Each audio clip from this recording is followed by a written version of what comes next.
வரும் என்றால் பெண்ணுக்கும் அதே உணர்வுடன் கூடிய மனிதராக பிறந்த அந்த பெண்ணுக்கும் கோபம் வரும்.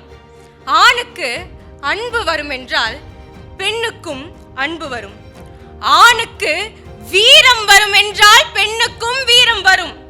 ஆணுக்கு காமம் வரும் என்றால் பெண்களுக்கும் காதல் காமம் பொதுவானதே.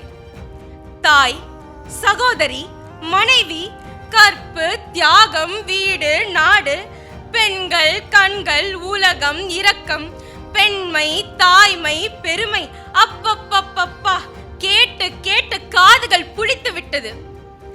ஆணுக்கு நிகரான சமமான உணர்வுகளோடு காதல், பசி, வீரம், நட்பு, அழுகை, கோபம், காமம், அன்பு போன்ற உணர்வு குவியலாக பிறந்த மனிதர்கள்தான் பெண்கள்.